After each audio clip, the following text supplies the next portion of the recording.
नमामि रामं रघुवंशनाथम्। आज के इस वीडियो में मैं भारतीय संसद और सांसदों का व्यवहार जो अभी मानसून सत्र में चल रहा है उसके संदर्भ में कुछ बात करना चाहता हूं। मानसून सत्र प्रारंभ हुआ, अभी अभी हम लोग कोरोना की त्रासदी झेल चुके हैं।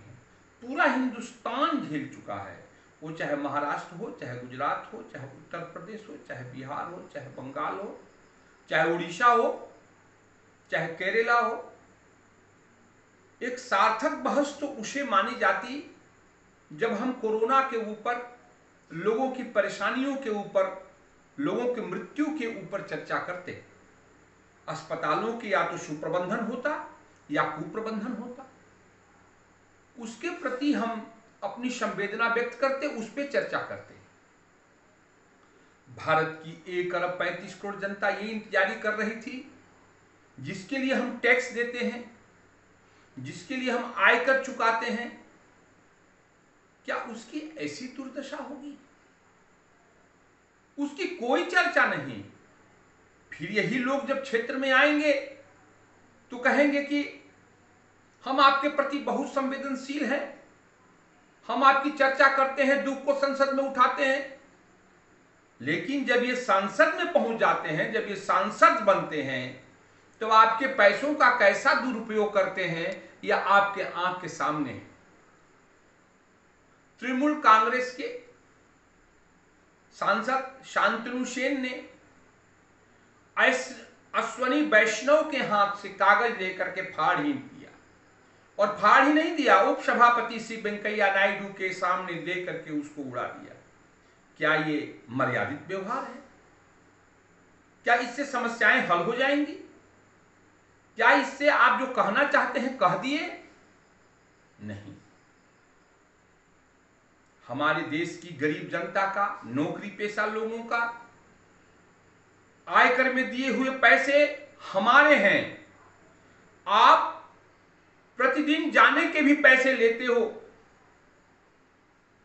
जब भारतीय संसद चलती है तो उसमें करोड़ों रुपए खर्च होते हैं, लेकिन कोई काम नहीं होता। हमारे माननीयों को, हमारे राष्ट्रपति को, हमारे प्रधानमंत्री को इस पर सोचना चाहिए, इस पर चर्चा की जानी चाहिए।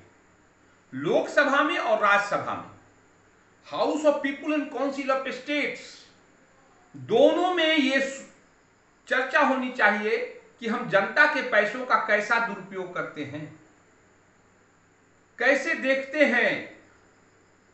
6 लाख रुपया सालाना कमाने वाला आदमी भी अपने बच्चों का पेट काट कर आपको कर चुकाता है। 5 लाख तक माफी है, 5 लाख के बाद उसे कर चुकाना है।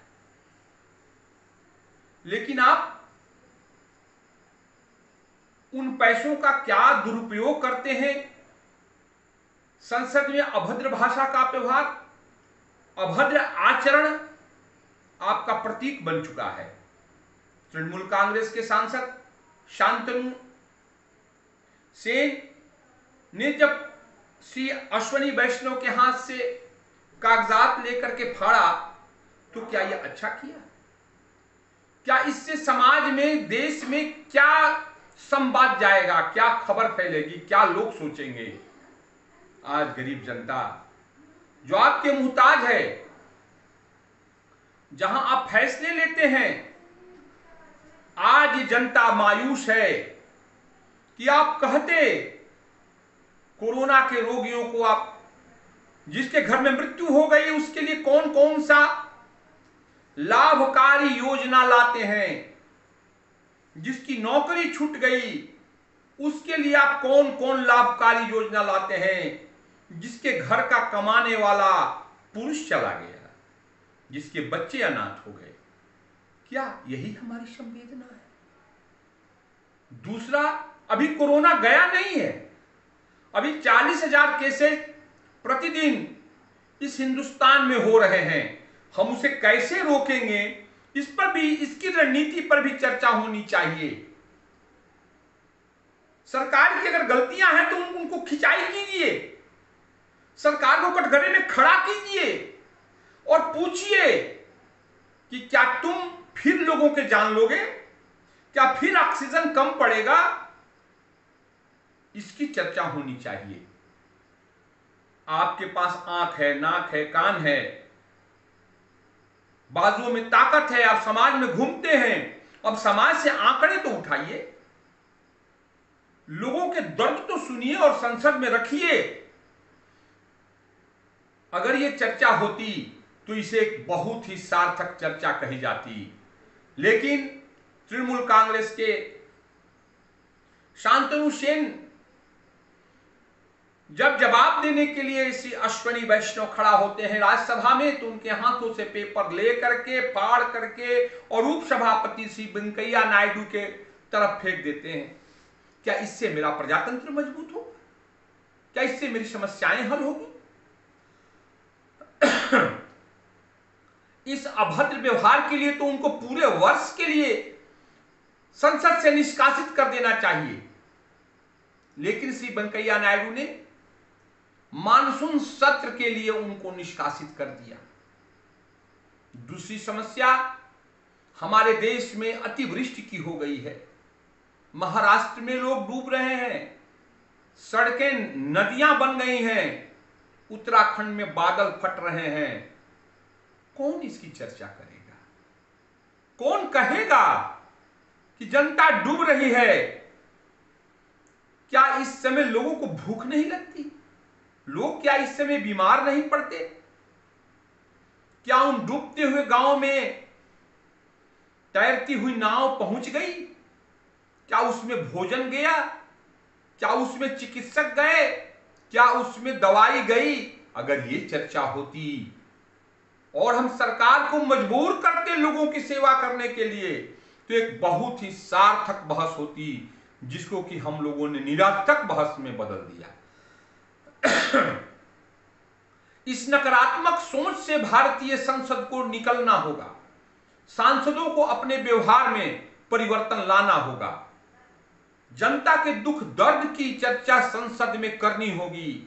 सीमा पर बैठा हुआ चीन है, बगल में पाकिस्तान है जो हमारे खिलाफ प्रतिदिन आतंकवादियों को भेजता है। हमें उसके बारे में भी सोचना है, उसके बारे में भी चर्चा करनी चाहिए। बच्चों का परीक्षा नहीं हुआ, इसकी चर्चा होनी चाहिए।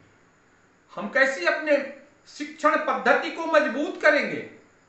परीक्षा नहीं हुआ वो ठीक था, कोरोना काल में परीक्षा कैसे होता? लेकिन हम वैकल्पिक व्यवस्था की तरफ आगे बढ़ते। रोजगार लोगों का छिन गया, इसकी चर्चा आपने क्यों नहीं की? पेपर फाड़ना कोई समस्या का समाधान नहीं है। यह महात्मा बुद्ध, तीर्थंकर जैन और गांधी का देश है। यह रामकृष्ण की धरती है, जहां हम रावण को समझाने के लिए भी अंगद जी महाराज को भेजते हैं। आप अपनी बातों को क्यों नहीं कह रहे हैं पटल पर? आप अपनी बातों को पटल पर कहिए। लोगों की बेरोजगारी की बात कहिए, कोरोना में मृत्यु की बात कहिए, ऑक्सीजन जहां जहां घटा उसकी चर्चा कीजिए। उसकी चर्चा नहीं करके हम सिर्फ संसद का समय बेकार करते हैं। आयकर जो गरीब जनता देती है उसके पैसे का दुरुपयोग करते हैं। देश मर्मांत है। पूरी हिंदुस्तान की जनता इस कार्यकलाप से दुखित है। आपको अपने व्यवहार में परिवर्तन लाना होगा। संसद को चलना होगा, वरना एक दिन ये जनता संसद के तरफ कूच करेगी, प्रस्थान करेगी आपको सिखाने के लिए। सांसदों को पढ़ने की जरूरत है। ये सांसद अनपढ़ हो गए हैं। ये सांसद नकारात्मक कार्य करते हैं, नकारात्मक इनका व्यवहार है, नकारात्मक इनकी छवि है। किस मुंह से ये क्षेत्र में जाएंगे? आप अपने ही क्षेत्र की जनता का दुख दर्द बयां करते। आप मेंबर ऑफ पार्लियामेंट हैं। पेपर फाड़ने से तो किसी का दुख आपने कहा नहीं। क्या पश्चिम बंगाल में बेरोजगारी नहीं है? क्या पश्चिम बंगाल में लोग मर नहीं रहे हैं? कोरोना आज भी है। और चर्चा सुदृढ़ तब होती, सार्थक तब होती, जब हम तीसरी लहर के लिए कैसे अपने आप को मजबूत करेंगे। सरकार वैक्सीन क्यों नहीं दे रही है, इस पे चर्चा होनी चाहिए, इस पे भूख हड़ताल होनी चाहिए, इस पे जन आंदोलन होना चाहिए। लेकिन ऐसा कुछ नहीं करके सिर्फ आप नकारात्मक छवि पेश करते हैं, हाथ में लिए हुए कागजात को फाड़ देते हैं, वो भी हमारे आदरणीय उपसभापति श्री वेंकैया नायडू की तरफ फेंकते हैं। क्या इससे हिंदुस्तान शर्मसार नहीं हुआ? क्या आपके वोटर शर्मसार नहीं हुए? क्या आज का दिन हमारी संसद के लिए दुख का दिन नहीं है? दुख का दिन है, क्योंकि हम जो लोग मजबूर हैं, जो लोग मजदूर हैं, जिनकी नौकरी गई, जिनके बच्चे गए, जिनके गार्जियन गए, जिनका रोजगार छिन गया, हम उनकी चर्चा नहीं कर पाते हैं आप लोगों के चलते। बाढ़ की विभीषिका हिंदुस्तान में आई हुई है, बहुत जगह बाढ़ है। क्या आप ये मान बैठे हैं कि उनके पास दवा पहुंच रही है? पैरासीटामोल की 2 गोली उनके पास आ रही है, 2 एंटीबायोटिक आ रहा है। क्या नाव से उन डूबते हुए लोगों को बचाने के लिए आप जा रहे हैं? ऐसा आप कुछ नहीं कर रहे हैं। अगर आप करते तो उसकी चर्चा करते संसद में, सरकार को मजबूर करते। हम ये चाहते हैं कि आप सरकार को मजबूर कीजिए, उसकी कमियां गिनाइए, प्रजातांत्रिक तरीके से, डेमोक्रेटिक वे में,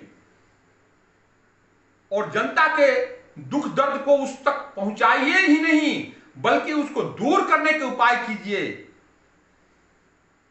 अगर सरकार नहीं सुनती है, गूंगी है, बहरी है, लंगड़ी है, तो उसके लिए हमारे पास आंदोलन का रास्ता है। लेकिन आप ये सब काम करके नहीं, नकारात्मक क्रियाकलाप में व्यक्त रहते हैं, पेपर फाड़ते हैं, क्या क्या आप व्यवहार करते हैं। इससे हिंदुस्तान शर्मसार है। भारत की जनता को दुख लगा है, बहुत ही दुख लगा है। मुझे उम्मीद है आप सुधरेंगे। जय हिंद।